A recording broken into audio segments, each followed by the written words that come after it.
Salve people, boa tarde. Espero que esteja tudo certo com vocês por aí. Bob na voz mais uma vez. E hoje eu vim falar com vocês a respeito daquele vídeo que eu disse sobre a minha pesquisa dos vídeos. Então eu vou tentar ser o mais breve possível a respeito disso, beleza? Para começar esse papo, eu queria falar com vocês a respeito dessa pesquisa em si. O meu TCC, que se chama Breaking in Foco, ele aponta alguns métodos de ensino, como algumas produções audiovisuais e artistas contribuíram para a percepção em dança ao longo do mundo, mas é um recorte muito diminuído porque eu falo sobre Uberlândia e a percepção que eu tive a partir da minha própria inserção dentro da cultura.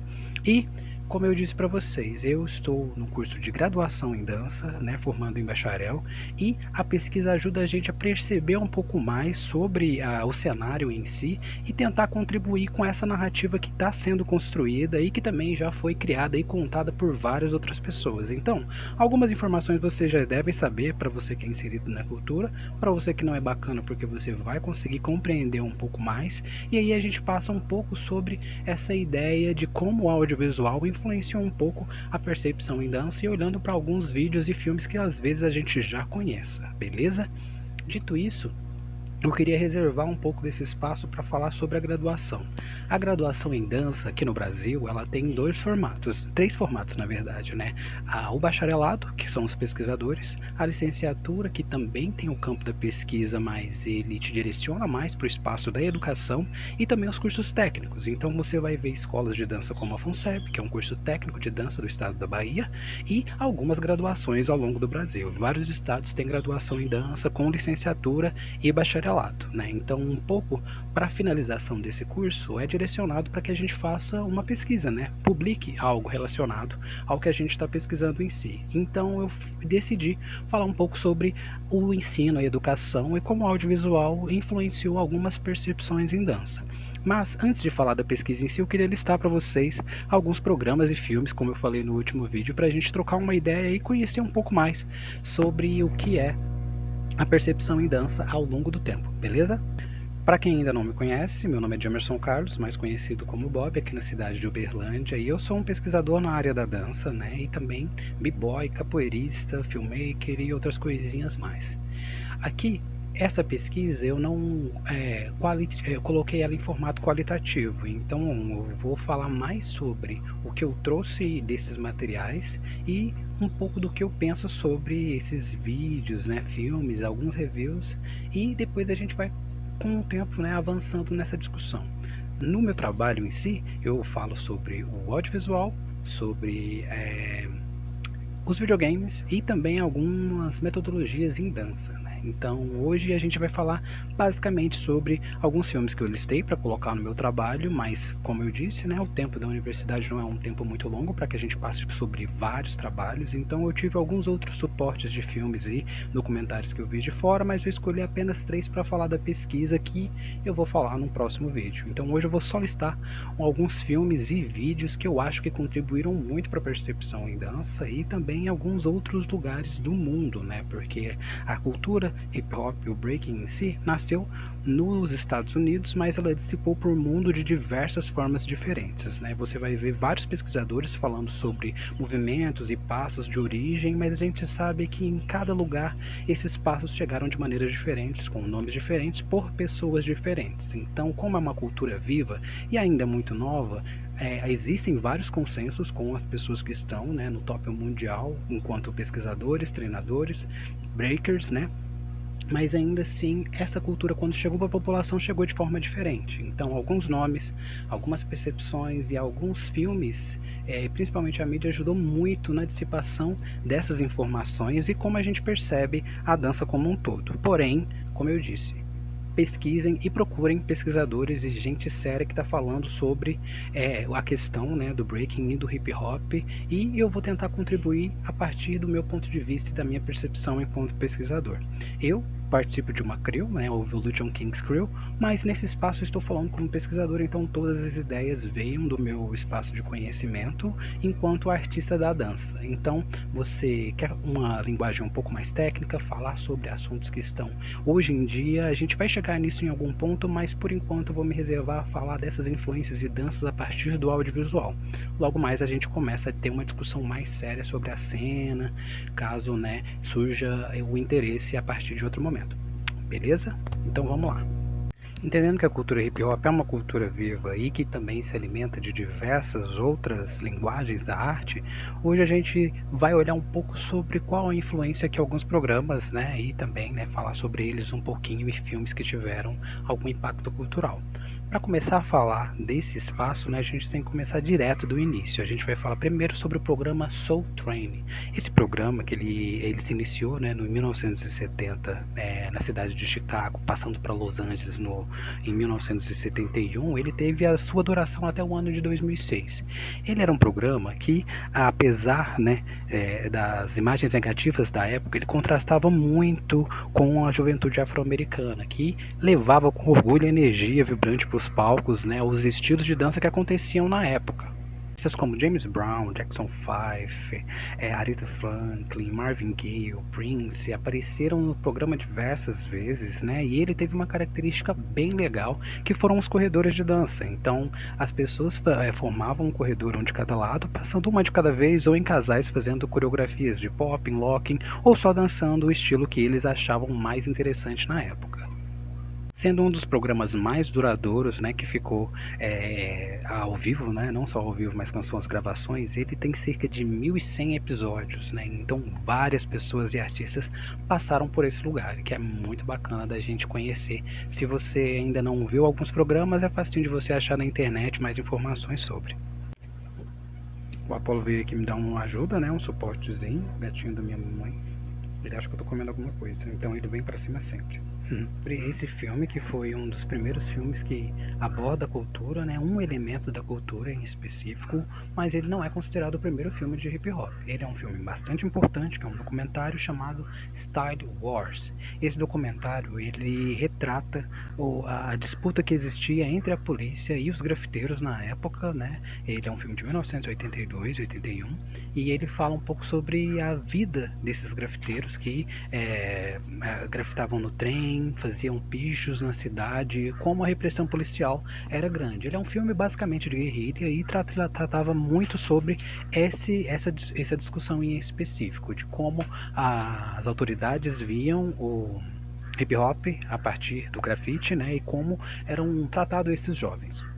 Né? Ele não explora apenas o grafite, mas fala um pouco sobre o breaking, sobre o rap, registrando um pouco da cultura urbana e como aquilo acontecia naquele momento. Né? É um filme que tem a fotografia de Martha Cooper. Para quem não conhece, ela é uma das primeiras fotógrafas a se dedicar a registros no Bronx naquela época e considerada a maior fotógrafa de hip hop que a gente tem dentro da nossa cultura, que ainda está viva. Então vamos conhecer um pouco do trabalho da Martha Cooper. Você vai achar diversos influenciadores e pessoas que falam sobre ela. Para quem não conhece, podem ir atrás.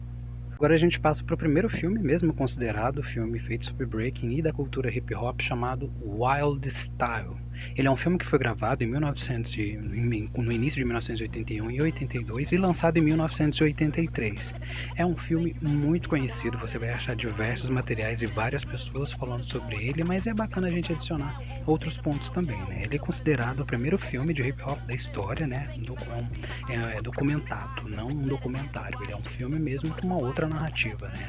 A trama dele fala sobre, né, um artista chamado Zorro, que é um grafiteiro muito famoso na época, e como ele lidava com seus conflitos pessoais enquanto ganhava reconhecimento da sua arte fora do bairro do Bronx, né? Então a gente sabe o quanto é difícil nós artistas furarmos a bolha, né, e conseguimos levar a arte para o espaço de quem contrata e não para quem consome, aumentando um pouco dessa receita, né, que na maioria das vezes é nenhuma para a maioria dos artistas. É um filme que é muito aclamado porque ele traz uma autenticidade muito grande, lidando com artistas reais da época, né? Lá no filme você vai ver Fab Five, Fred, Grandmaster Flash, Boosie B, Rocksteady Crew.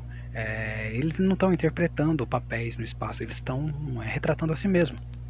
Então não existe uma grande narrativa inventada a respeito da percepção e de quem são esses artistas. São os artistas fazendo o que eles faziam na época, né? E é um filme que gerou uma receita bem bacana, né? Muitos dos artistas na época ganharam US$ 4.000 para poder participar do filme e também, né, investiram nas suas carreiras, outros pararam por ali. Mas isso é uma discussão para um vídeo mais específico mais lá na frente. Então, esse filme, Wild Style, é o primeiro filme de hip hop. Então, para você que ainda não conhece, é muito bacana de você dar uma olhadinha e ver diversas batalhas que foram incríveis. E aí a gente já começa a entrar numa briga de cachorro grande, na verdade, né? Até porque nesse mesmo ano foi lançado um dos filmes que também é considerado o primeiro filme de hip hop e também foi um dos mais aclamados, chamado Beat Street. Esse filme é um filme de 1983 e aqui no Brasil ele chegou com o filme de A Loucura do Ritmo, né? Ele foi feito em 1983, mas lançado em 1984.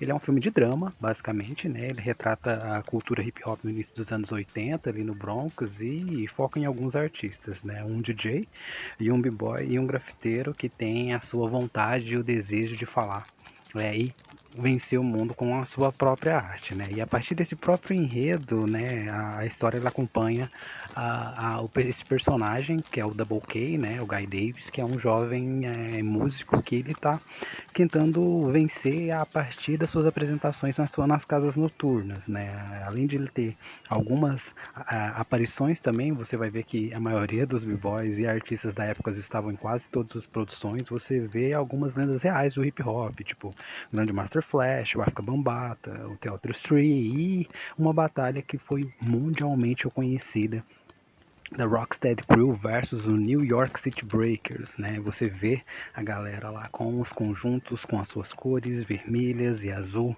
e é uma batalha icônica. A maioria das pessoas que começaram a dançar naquela época, naquela década, se influenciaram e apareceram a partir desse filme, né? Então existe essa batalha de dizer, né? Se foi o primeiro que foi lançado, foi o Wild Style ou o Beat Street, né? Então qual desses dois é o maior filme de hip hop ou o primeiro filme de hip hop?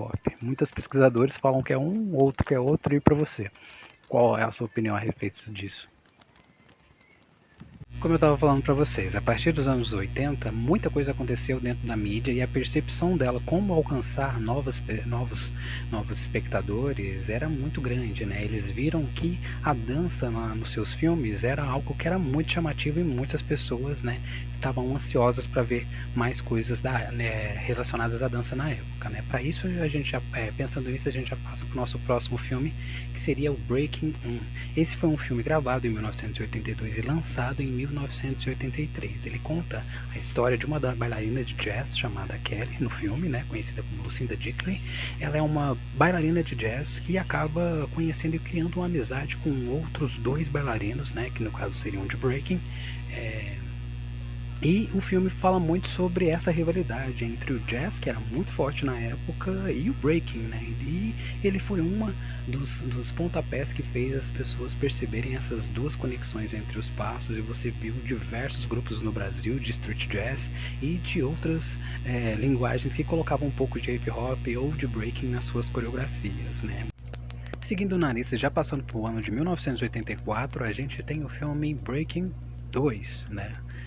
Não contentes com o primeiro, eles continuaram fazendo, porque como eu disse, a cultura e o hip hop estavam crescendo tanto, estava sendo aclamado por tantas pessoas, que a produção começou a agir de maneira muito rápida, criando vários filmes icônicos, né, daquela década, né? Esse filme Breaking 2 ainda conta com os mesmos personagens, né? A Kelly e o Ozzy e o Turbo, que se unem para poder salvar um centro comunitário no local que ia ser demolido e incorporado para essas coabs, né, que a gente conhece, né, essas coabitações que existiam muito nos Estados Unidos. Então a trama passa por esse lugar de como eles conseguem recuperar esse espaço, né? O grupo vai organizar alguns shows de breaking, alguns eventos para arrecadar um pouco de dinheiro e conscientizar a comunidade da importância daquele espaço. Lembra que eu disse em outros vídeos a quantidade de políticas públicas relacionadas à cultura hip hop no bairro do Bronx naquela época era quase nenhuma, né? Então esses centros comunitários comunitários eles eram muito poucos e eles tinham que agregar tudo que os jovens tinham para poder fazer na época, né? Então ela foi uma luta, né, no filme, foi uma luta para conseguir esse espaço, retratando algum dos problemas reais que a cidade tinha na época, principalmente o bairro do Bronx. É um filme muito legal, como eu disse também, é um filme que está em domínio público, dá para você encontrar ele facinho. Seguindo na sequência desse mesmo ano, opa, o cabinho. Seguindo na sequência desse mesmo ano, a gente tem um filme que começou a ser gravado em 1984, mas foi lançado em 1985. Ele é uma comédia cult chamado Delivery Boys. Ele é um filme que conta a história de um grupo, né, de entregadores de pizza de Nova York que também formam uma crew de breaking, né? E eles estão loucos para participar de um concurso de dança, mas acaba se envolvendo em algumas aventuras bizarras devido às entregas, né, que eles faziam na época. O enredo ele fala muito sobre como esse grupo, os Delivery Boys, gostariam de ganhar a batalha contra um grupo chamado Devil Dogs. Então ele tem algumas cenas de dança que são incríveis, algumas comédias pastelão pro dia de hoje que é muito bacana de ver, e também tem umas reviravoltas bem legais. Ele fala muito sobre ele trata também da sabotagem que esse patrão, que era dono do grupo, né, da empresa no qual esses Delivery Boys participavam, eles mandavam ele para as entregas que eram muito distantes, para que eles não tivessem tempo nem de praticar ou de às vezes chegar a tempo da batalha, né? Então como eles vão contornando essa trama toda é que dá a graça do filme, né? Ele é um filme também que já está mais disponível na internet, então é facinho de você dar uma checada e algumas risadas se você acha graça nesse tipo de filme. Ainda no ano de 1985, a gente tem o lançamento de um filme que não retrata tanto as batalhas de dança, mas passa um pouco por elas e tem elas como parte, né, do enredo, que se chama Rapping, ou Os Selvagens. Ele é um filme, né, que é um filme musical, estrelado por Mario Van Peebles como John Hood, que é um ex-presidiário que volta para o seu bairro em Pittsburgh, e ele usa o rap e a dança para proteger um pouco a sua comunidade contra a gentrificação de algumas gangues criminosas no espaço, né? Esse John, ele tenta salvar o prédio onde a sua avó mora a respeito de uma demolição, porque como eu disse, né, a influência dos donos dos imóveis na época era muito grande, né? Eles gostariam sempre de ganhar um pouco mais de dinheiro, demolindo alguns prédios e construindo outros novos. Logo, a população que morava lá teria que sair, né? Então o enredo trata como ele consegue dar a volta sobre isso a respeito da união comunitária que ele faz e a luta dessa não gentrificação e trazendo a vida, né, e o estilo de vida do hip hop, né? Então é um filme muito bacana, facinho de achar também, então é uma boa recomendação para essa lista. Dando um salto temporal, queria falar sobre um documentário que eu acho muito importante, que é o Rap MTV dos anos 90, né? É esse documentário que ele aborda a história do rap brasileiro nos anos 90, influenciou muito a MTV a fazer, né, esse registro do apogeu que era a era de ouro aqui no Brasil da cultura hip hop e do rap nacional, né? A emissora, como era fundamentada em dar visibilidade para as outras culturas, também tinha uma audiência muito grande da cultura hip hop, então ela trazia muitos ícones dessa cultura periférica para os espaços da mídia em questão. Lá você vai encontrar entrevistas incríveis com o KLJ, Mano Brown, o Taíde, e uma das imagens que eu mais gosto é de um registro do Taíde fazendo uma cypher, né, fazendo um moinho de vento que era muito rápido na época, né? Então ele tinha as manhas do breaking também, e o documentário é mais voltado para música, mas tem algumas cenas que são bem bacanas a respeito da dança. É facinho de você encontrar também na internet. Assim como todo movimento cultural novo, o hip hop ele teve diversos altos e baixos, né? A sua ascensão muito grande nos anos 70 e 80 e nos anos 90 com o rap, mas a dança em si teve alguns declínios, né, da percepção da cultura, seja no modo que ela era transmitida, mas também como a prática acontecia nos seus outros espaços, porque não é uma novidade, a dança não teve tanto apoio estrutural, né? A maioria das pessoas aprendiam por conta própria nos seus espaços, sendo centros comunitários, nas praças que normalmente eram convidados a se retirar por autoridades policiais ou pessoas, né, que estavam ali, os transuintes, e também, né, a falta de políticas públicas, né, nesse início dos anos 2000. A gente vê isso hoje ainda também, né, mas também é papo para um outro vídeo. Um dos documentários que falavam muito sobre o estilo de vida, a cultura e esse declínio e ascensão, né, essas ondas que a cultura hip hop, no caso o breaking, tinha, é o The Freshest Kids. Esse documentário é um documentário de 2002. Ele conta a história, né, de alguns b-boys, ele narra a evolução da dança breaking, a sua importância fundamental na cultura hip hop, e ele aborda o seu surgimento desde os anos 70 no Bronx, New York, até o declínio e depois o renascimento da dança no cenário mundial, seja a partir de festivais, campeonatos, batalhas e outras influências. Você vai achar algumas pessoas tendo ele legendado em alguns canais do YouTube. Um pouco mais chatinho de procurar ele legendado, mas ele em inglês é facinho de você encontrar nessas plataformas digitais também. Ele é como se fosse uma parada obrigatória para você entender um pouco melhor sobre a cultura nesse ano de 2002 e também acompanhou e fala até hoje sobre questões que a gente ainda tem que se debruçar um pouco para poder resolver quanto artistas ou participantes ou produtores. Nesse documentário, eles têm várias questões que a gente realmente precisa passar uma por uma, mas falando um pouco mais por cima sobre elas. Ele fala mais sobre a origem, né, a criação desse elemento da base da cultura do hip hop e sobre como ele foi uma forma de expressão e um combate à repressão e à violência que acontecia entre jovens nos anos 70 no Bronx, né. Ele fala um pouco também sobre a evolução do b-boy, como a dança e ela ia crescendo, né, mostrando alguns movimentos de top rock, footwork, freeze, explore moves, cooldowns. Então ele é um documentário bem explicativo. Dentro dele também você vai achar algumas figuras históricas dando algumas entrevistas, como Crazy Legs, Ken Swift, o Afrika Bambaataa, o Kool Herc. Então você tem diversas abordagens de pessoas que estavam no ponto de criação dessa cultura e dessa movimentação que a gente conhece, que está tão grande. Então alguns assuntos a gente ainda precisa discutir porque eles ainda estão presentes no dia de hoje, mas outros já foram resolvidos na época com a sua ascensão global e a sua disseminação de informação. Mas ainda assim é um documentário que é uma parada obrigatória para poder aumentar um pouco a percepção do movimento nos dias de hoje.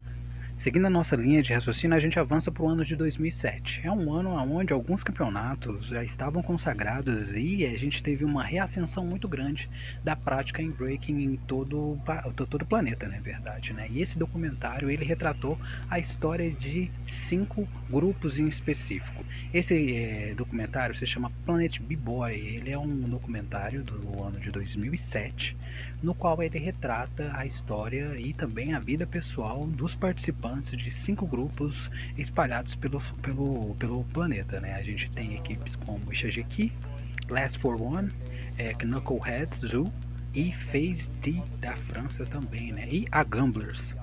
Nesse documentário ele trata muito sobre a história pessoal de grandes bailarinos que estavam participando, né, dessas batalhas e os conflitos que eles tinham com a família por não entenderem o espaço da dança, né? Alguns deles vindo de um espaço de grande pobreza se consagraram e conseguiram as suas carreiras com a sua representação na dança, não no documentário em si, né? Mas o documentário conta parte da história de alguns desses participantes.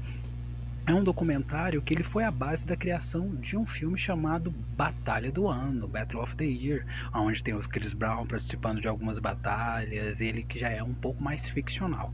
Esse filme, Battle of the Year, ele foi lançado no ano já de 2013, então ele dá um salto muito grande, né? Ele fala sobre um ex-treinador de basquete que é recrutado para levar uma equipe americana para a Batalha do Ano, né? Onde essa mesma equipe já não vence há uns 15 anos, né? Então ele tem essa trama, né? A base do filme como eu disse, é do documentário Planet B-Boy e ele conta com Josh Holloway, Chris Brown, Laus Alonso, City Rose, Josh Peck.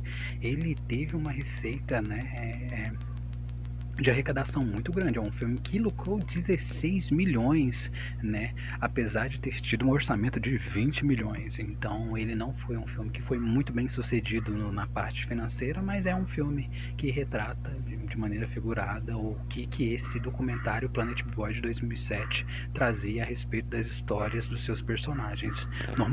Como eu disse, é um filme ficcional, ele não trata sobre a realidade de nenhum dos participantes, né? Ele é uma coisa que foi inspirado a partir desse documentário, que é bacana da gente dar uma olhadinha também nessa parte mais espetacular da dança. Recuando um pouco nas datas, né, eu queria voltar para o ano de 2010, onde foi lançado o documentário Bouncing Cats. Ele é um documentário que mostra o hip hop e como o breakdance é utilizado para transformar a vida de algumas crianças em Uganda, em África, né?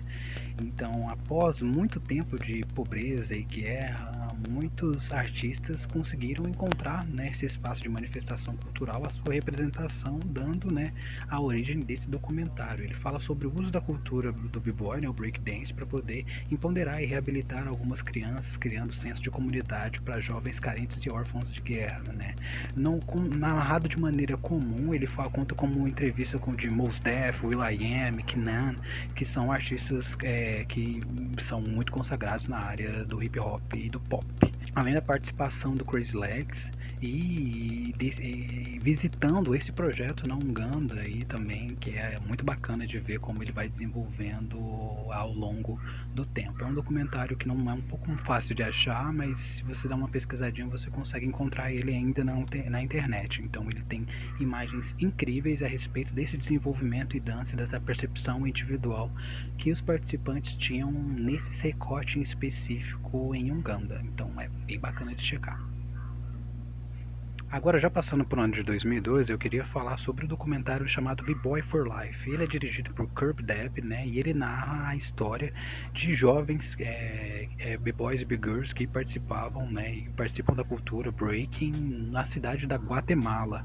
Ele fala muito sobre o impacto das gangues e mostra como os dançarinos, os B-Boys e as B-Girls, são afetados pela violência das gangues nessa cidade que era considerada a cidade mais perigosa do mundo, né, não só utilizando a dança como resistência da cultura hip hop, né, com base na cultura hip hop, e utilizando do break funcionando como alternativa, né, em forma de resistência para evitar que esses jovens fossem recrutados pelas gangues, né, falando sobre a história dos pessoais de b-boys como Bunny Chess, Curly e Gato, né, destacando suas lutas e esperanças através da dança. É um documentário bem bacana, assim, ele tem uma arte muito legal e não é tão fácil, mas você consegue encontrar ele na internet. Por ser mais novo, ainda não está de domínio público, né, mas a pesquisa tá aí para isso.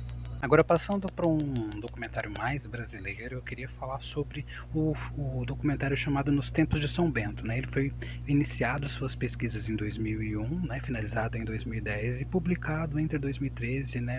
Ficando mais famoso em 2015, né? Ele é um documentário que narra a história do surgimento da cultura hip hop no estado de São Paulo, focando no Largo de São Bento, né? Nos anos 80, como berço da cultura breaking dance aqui no Brasil, né? Então, isso que é uma questão que é bem complexa de falar.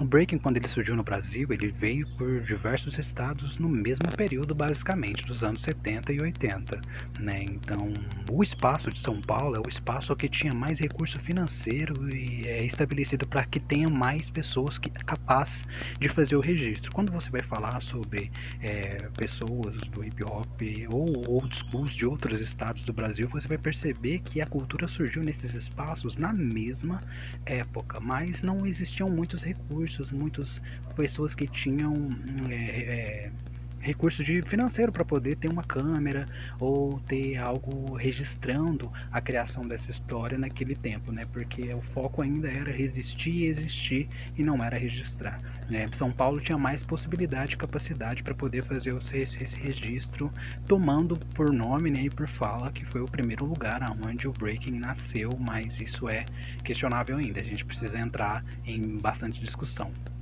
Mas focando sobre o documentário, ele destaca o local como ponto de encontro central para DJs, MCs, grafiteiros e principalmente b-boys e b-girls na Praça da Colmeia, na Estação São Bento, né? Ele fala muito sobre a história de Nelson Triunfo, Taíde e DJ1, que eram as principais personalidades que atuavam e participavam desses encontros, né? Ele mostra um pouco, né, o breakdance como a sua manifestação de resistência urbana e que foi organizado nessa estação de metrô paulistana, né? Ele tem o desejo de combater esse apagamento social da memória do movimento hip hop brasileiro na época, mas como eu disse, né, a pesquisa está aí para a gente abrir pautas para discussão. inclusive sobre o surgimento do breaking em diversos outros lugares. Por mais que ele tenha ficado reconhecido em São Paulo por ser um ponto de encontro para um desenvolvimento social, que muitas pessoas migravam para São Paulo para ter melhores oportunidades de trabalho e tendo assim mais linguagens e mais pessoas de outros estados participando da cultura e da cidade como um todo, é muito difícil afirmar que lá foi o primeiro lugar onde o breaking nasceu de fato no Brasil. A minha opinião é que ele nasceu em diversos locais, como eu já disse, no mesmo tempo, mas não tinha como falar. Como é uma cultura que ainda está viva, a gente tem que se dedicar e ouvir quem estava no espaço, mas essas opiniões mudam a respeito da percepção que essa pessoa tem e da importância que ela se coloca dentro desse lugar. Então, quando a gente está falando sobre pesquisa de breaking, além de falar sobre os documentos e o que foi criado, a gente ainda está falando sobre o desenvolvimento pessoal e às vezes o ego passa por esses lugares, né? Então a gente tem que se adequar aos fatos, mas também não deslegitimizar a fala e a manifestação que esses pioneiros e outras pessoas têm a respeito da cultura, dependendo do seu tamanho de impacto que ela tem na mesma. Como eu disse para vocês, a minha opinião é que o breaking ele veio de diversas outras fontes, por diversos outros locais do país ao mesmo tempo. São Paulo, por ser um ponto de encontro no qual pessoas de todo o país buscavam melhores questões de trabalho e de vida, então era mais fácil de você conectar e ver pessoas que tinham as suas linguagens, tanto dos saltos mortais, dos power moves, da dança, no style e também de outras manifestações. Então eu acho que o breaking ele surgiu ao mesmo período em diversos locais, mas São Paulo tinha mais poder financeiro para poder ter um registro um pouco mais rico, não só com a revista Breaking SP, que foi desenvolvida ao longo do tempo, né, não foi na época em específico, mas com outras personalidades no qual tem o hip hop e o breaking como estilo de vida também, né? Então nós temos que validar a pesquisa e a fala dessas pessoas que estão dentro do início do hip hop, mas a pesquisa em si, quando ela vai para o espaço acadêmico, ela lida muito com documentos, né? Então quando a gente está olhando para alguns documentos, a grande maioria dos registros são daquela época, mas quando a gente vai para o underground da cultura e começa a falar com outros cursos e pessoas que estavam no início da cultura da dança, você vai ver pessoas que têm a mesma idade que a cultura tem de dança, de participação, mas que ainda não falam muito sobre seu espaço de surgimento, ou quando falam de seu espaço mais umbilicado, né? Mais sobre si mesmo e a sua inserção, e não da cultura como um movimento em todo. Não temos que desvalidar essas falas, né? Temos que abraçar todas as pessoas que falam sobre a cultura, mas ainda assim é um pouco complexo tomar lado. Então isso vai para alguns pesquisadores falar e discutir isso ao longo do tempo, a partir dos documentos e entrevistas com essas pessoas. Mas num documentário bastante interessante que conta essa história desses personagens, e ele é uma base bacana para a gente começar uma discussão sobre dança. Ainda nessa mesma pegada, a gente passa para o documentário Marco Zero do Hip Hop, que foi lançado em 2014. Ele foi dirigido por Pedro Gomes, e ele retrata o surgimento da cultura hip hop no Brasil, com foco do início dos anos 80 em São Paulo, né? Ele celebra alguns pioneiros do movimento que se reuniram na rua 24 de Maio, né? E na praça Dom José Gaspar, no centro, conhecido como Marco Zero da história, para alguns b-boys e para alguns MCs, né? Como eu disse, não é um consenso sobre toda a cultura, mas o documentário retrata essa participação, essa criação desses personagens nesse espaço específico, né? Enquanto contexto histórico, ele homenageia a inauguração do Marco Zero da Cultura, né, que foi feito no dia 26 de nove de 2014, eternizando esse local como o local de encontro, né? Você encontra ali nesse documentário alguns depoimentos de Nelson Triunfo, Rodney Yoyo, o PP, o Banks, o Alan Beach, o MC Jack, Kamal e o Max B.O., né? Ele mostra a vivência desses pioneiros dos passos de breaking. Passou a motinha. Ele mostra essa vivência dos pioneiros no espaço de breaking, da música como organização da cultura hip hop, utilizando dessas imagens de arquivo pessoal que esses artistas, né, com foco regional. Ele foca especificadamente na cena paulistana, né, que é essencial para a construção da cultura e do compreendimento do hip hop no Brasil. Mas como eu disse, né, falar que o hip hop nasceu e que ele é o berço lá e que lá é um marco zero, ele é muito complexo. A gente lida com alguns documentos, mas ainda assim é a opinião de alguns produtores, pessoas que estavam inseridas, e quando a gente está falando sobre pesquisa, a gente está falando sobre pessoas, e desconectar o ego dos documentos e das vivências pessoais cruzadas ainda é um desenvolvimento crucial para a cultura. Ainda falando sobre São Paulo, no ano de 2021 a gente tem um documentário feito, né, um mini doc, feito sobre um filmes, né, a pedido da Pumas, chamado A Onda do Breaking, né? Ele conta a história da Backspin, a Crazy Crew, Nação Zulu e Street Warriors, né, também dando atenção para os gêmeos, Taíde, o DJ1, o Mano Brown e o MC Jack, que são pessoas pioneiras do espaço, né? Ele tá no YouTube, é fácil de encontrar e ele não é obrigatório, mas ele é bacana para você ter uma percepção ainda sobre o São Paulo e a criação dessa ideia de pioneirismo na dança. Um pouco essa parte de São Paulo, a gente também tem um documentário, né? É um filme não convencional que se chama Os Gêmeos, Nossos Segredos, né? Ele é uma exposição panorâmica, né? Estendida sobre essa exposição que os Gêmeos têm, que está circulando alguns centros culturais do Banco do Brasil, no Brasil todo, e ele traz um pouco dessas influências, como esses artistas contribuíram para a cultura e quais foram as referências que eles tiveram, né? Começando no breaking, né? Encontro B-Boys, mas também estendendo a sua participação com o Taíde, o DJ1, e tem um universo muito lúdico, trazendo esses mais de 900 itens que eles trazem para sua exposição, falando um pouco sobre as raízes da cultura e como ela chegou para esses artistas. Ainda falando sobre a cultura hip hop, mas focando um pouco na parte da dança, a gente tem um documentário de 2021 que conta a história de um personagem incrível e bem impactante dentro da cultura. Chama Speed Freaks, o Psicopata Camarada. Esse documentário é de 2021 e ele conta de maneira independente, né, a história desse artista, né, o Cláudio Márcio de Santos, né, conhecido como Speed, que foi um dos pioneiros do rap underground na cidade de Niterói. Ele tem em média 30, 40 minutos, né, não é um filme longo, está disponível no YouTube. E ele homenageia esse artista que foi assassinado no ano de 2010, utilizando arquivos pessoais e também de pessoas que estavam próximas do artista, né? Então ele é um documentário que fala muito sobre esse desenvolvimento do rap na cidade de Niterói, né, e no estado do Rio, e ele é uma produção independente que dá uma pegada um pouco mais impactante, né? Eu recomendo vocês conhecerem. Passando agora um pouco mais para o ano de 2024, que é um pouco mais recente, eu queria falar sobre esse filme chamado Alma Negra, do Quilombo ao Baile. Ele é um documentário brasileiro de 2024 que narra a história da resistência da cultura negra, focando no surgimento da soul music, no seu ápice nos bailes, né, na Black Rio, no estado do Rio de Janeiro, em São Paulo, durante os anos 70.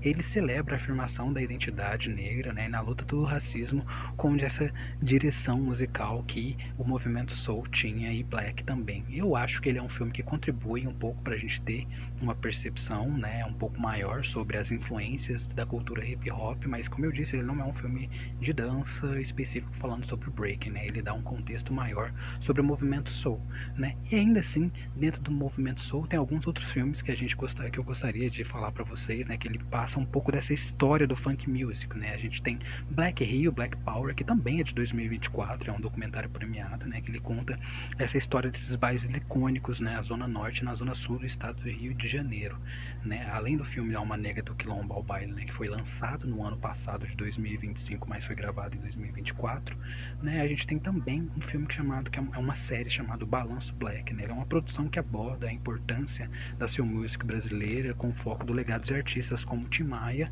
e Tony Tornado. Influência musical, eu queria falar sobre um dos documentários e filmes que eu acho mais importante, começando pelo ano de 2005. Esse documentário é chamado Nós, que conta a história do artista Sabotagem, né? Então ele passa um pouco sobre a história dele, alguns personagens e pessoas que conviviam com ele na época. Esse documentário ele foi combinado em um filme chamado Sabotagem, o Maestro do Canão, que foi lançado em 2015, né? Esse documentário ele narra a vida e a carreira, né, do Mauro Matheus dos Santos, conhecido como Sabotagem, né? Ele retrata sua trajetória desde a infância na pobreza e a superação através da música, até se tornar essa lenda do rap nacional. A obra destaca muito a sua genialidade artística e o impacto da sua morte nesse cenário cultural. Além de ser um filme que utiliza mais de 100 horas de arquivo, incluindo entrevistas inéditas, shows, músicas novas, muitas baseadas em sua entrevista de 2012, ele mostra o lado mais humano. Até os periquitos estão aqui para me ajudar, né? Ele fala muito dessa carreira multifacetada, onde o artista trabalhava em diversas produções, além do filme Carandiru e O Invasor. Esse documentário está disponível na Globoplay, então é mais fácil de você encontrar por lá, mas o foco dele mostra muito esse lado humano de sabotagem, seu pai, sua mãe, sua família, e como foi um espelho positivo para a juventude na favela do Canão, além de sua felicidade em dialogar com diferentes estilos musicais. Ele é um dos que eu acho mais importante dentro dessa toda lista que a gente conversou até o momento. Para finalizar o nosso diálogo, eu queria dizer que a ideia de apresentar esses filmes e documentários é que a gente abra um pouco mais a nossa percepção a respeito da pesquisa e entender aonde está o nosso espaço de criação e também de discussão de dança, né? Muitos desses filmes contribuíram com a percepção e trazendo novos públicos e também ajudando públicos antigos a entender um pouco mais da cultura na qual a gente participa, porque ainda é uma cultura de fora que foi abraçada pelo Brasil e por outros países também e que fizeram dela a sua própria maneira de viver. Não existe verdade absoluta. A gente está aqui computando dados, trocando ideias, entendendo como essas criações e o audiovisual influenciou a disseminação e o entendimento em dança. A gente tem que ter sempre a percepção que, diferente de outros elementos da cultura hip hop, o breaking, a dança, ela é uma materialização pessoal e presencial. Diferente dos outros elementos, ela não produz um material externo à sua própria prática. Não existe um vídeo que... Não, existem vídeos, mas o que eu quero dizer é que a produção, se você encontra um MC, um DJ, eles podem produzir uma música e vender ela para outro espaço. O próprio grafiteiro, ele é um artista plástico, então ele pode desenvolver esse trabalho externamente à sua própria existência e ter algum recurso disso. A dança, ela é feita de maneira presencial, né? Se você não está lá vendo naquele momento, você perde muito sobre isso, né? E também os próprios artistas, porque se você viu um vídeo de dança, normalmente as pessoas que estão participando do vídeo não estão recebendo para estar no vídeo. Em alguns trabalhos específicos, esses artistas recebem alguma remuneração, mas esses royalties dessa reprodução desses vídeos nem passa por esses artistas. Então ainda a gente está num espaço muito novo para poder discutir sobre o dinheiro no espaço da dança. Quais criações tiveram um recurso maior, como desenvolver e como levar ela para um outro espaço de discussão e principalmente como lidar com esse dinheiro dentro da cultura. Você vê diversos campeonatos, você vê diversas ações, mas existem pouco investimento e políticas públicas de construção de estrutura para que esses artistas entendam em qual espaço da cultura ele está se manifestando, criando, tendo possibilidades, em que espaço não tem tanto crescimento ainda, porque essa discussão ainda está caminhando a passos de bebê. Então a ideia desse vídeo e desses outros que eu estou produzindo é trazer um pouco mais da minha pesquisa à tona, mas trazer um pouco de discussão. Como a gente está lidando com a dança hoje? Quais são os recursos e de onde vêm esses recursos? Todas as pessoas têm acesso ou quais não têm acesso? O que é preciso para estar nesses lugares são pesquisas e perguntas que a gente ainda não tem, né? Como eu disse, a cadeia criativa da dança ela cresceu muito, né? Principalmente com a sua ascensão como esporte em um espaço olímpico, mas o seu investimento ainda está menor do que a gente tinha com a criação da mídia e a sua divulgação. Então a gente precisa ainda de diversas pesquisas e diversos espaços e profissionais para entender em que cenário a dança está hoje e como a gente consegue contribuir com as pessoas que estão participando. E para concluir, eu vou repetir, né? A cultura está viva, muitas das coisas estão sendo discutidas, algumas opiniões elas levam para a gente perceber de alguma maneira, outras de outra, mas está acontecendo no mundo de maneira muito diferente. Você vai ver diversos influenciadores em um lugar onde o hip hop está bem melhor estabilizado financeiramente, tanto na percepção dos elementos, mais de si mesmo, e em alguns outros lugares que tem menos investimento nele não está tão próximo da realidade. Nós estamos chegando lá porque a pesquisa está avançando junto com profissionais que estão a fim de discutir de maneira real e objetiva, né? Então a gente tem que ficar de olho em quem está nos contribuindo, né, sendo no cenário ou na área política a respeito do que a gente está falando e principalmente na área educacional, para que a gente tenha um futuro brilhante a respeito da nossa prática e técnica. Então agradecer a você que ficou aqui até o final, né, ouvir eu falar esse tanto de coisa, né? A gente passou mesmo de maneira rasa por cima dessa lista de filmes e documentários que eu falei, que para mim tiveram uma influência muito grande importante na percepção em dança, né? E a ideia é que eu apresente esses materiais para você a primeiro momento para que a gente consiga avançar de maneira linear nessa linha de pesquisa e de pensamento a respeito da percepção em dança, a influência do audiovisual, metodologias de ensino, cenário atual e também de políticas públicas, né? Então, devagarzinho, né, a gente vai falando sobre tudo, com vários vídeos longos, tentando estender um pouco mais a respeito desse conteúdo e também uns vídeos mais curtos, às vezes sendo mais objetivo, falando sobre uma técnica só. Então é isso, espero que vocês tenham gostado. Logo mais a gente volta com mais vídeos falando um pouco sobre a minha pesquisa em si, mas também como eu acho que as coisas complementam essa criação, beleza?